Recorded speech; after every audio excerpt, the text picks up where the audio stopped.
Okay guys, I already talked about our basics of formations and how we pick them. We talked about our staggered column, our tactical column. We talked about the ranger file. We talked about wedge. We talked about V. Now we're going to talk about the echelon. So echelon can go right and left. And honestly, I think this is one of the most confusing ones as far as people calling it. I've heard where you should always call the element that is to the rear as whether your echelon right or left, or should be the element that's farthest front should be your direction call. I don't think it matters at all as long as you know what the hell you're talking about. Okay, so for the echelon, we got our units arrayed right here. What the echelon provides us as a formation is a very, very good open terrain formation. Now, any of you guys who watch a lot of stuff on you know, especially armored tactics and things like that, you'll know that the echelon is the preferred formation of movement for armored forces when they're out in the open, for the same reason that it's a very good formation for the infantry. What it provides is every single person in this element is able to engage and put fire down in all four directions. Obviously, they got to watch out for this one person who's going to be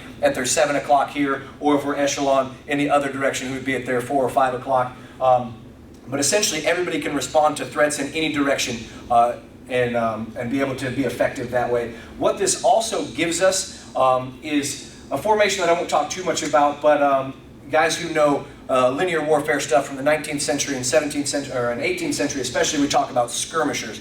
We don't operate in very large elements anymore like they used to, so skirmishers is kind of a term that we don't really use, but what we get is an effect here. If our direction of movement is going straight ahead here, by having these units arrayed very linearly and laterally, what we get is, for example, if this element happens to run into something and he sees something, he can radio back or call back for the element to either come up or to halt, or if he takes contact, takes fire, much of or most of the element is going to be out of that initial contact potentially. So now, yeah, you say, hey, you don't want to leave that guy out there hanging, but what that provides is the ability to save most of the element in that situation.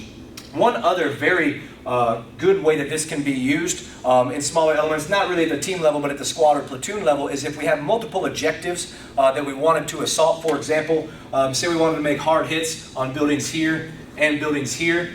All right, what we can do is we can arrange our squads or our platoon in an echelon formation when they step off, so our ability to be able to hit both of these simultaneously would up our chances of hitting the enemy before they could respond. Whereas if we had to hit this one first, and then these guys managed to see or hear that or communicate with these guys and prepare themselves, where now we set up in that echelon formation, we can go ahead and engage both of them. So very good, very flexible formation for being out in the open. The other place where this becomes an extremely good formation, and how it was originally used by the Theban Epaminondas when he was fighting against the Spartans and actually beat the dog shit out of them at the Battle of Leuctra, was what he figured out was they call this phalanx shading when it comes to old warfare. So we know that in the phalanx, men were reliant on the guy to their right to be close enough to them with the shield that they protected their spear arm or their sword arm and this side of their body. So what would happen is while elements were getting closer to the enemy, everybody would start to shift to the right to get closer and closer to that guy who was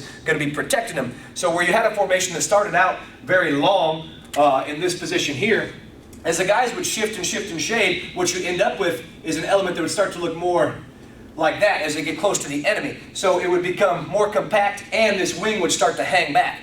So what he figured out, what you could do was you could arrange your element to start in this position here. So as everybody started to shade naturally, it would come in there and it would level itself out. So same basic concept when it comes to using that that we use today. We don't use it to prevent phalanx shading, obviously, but what we can use it for is usage of terrain. So for example, if I know that this area here is palm groves, or marshy, wet ground that's hard to move through, or maybe it's the side of a hill, side of a mountain, and I know these guys are going to be slow moving through there. Now I go, hey, we're going to get an echelon, go ahead and push forward. So now, as we work through here and it's slower, my element's going to slowly work itself back out into a very linear formation. It becomes very useful in restrictive terrain.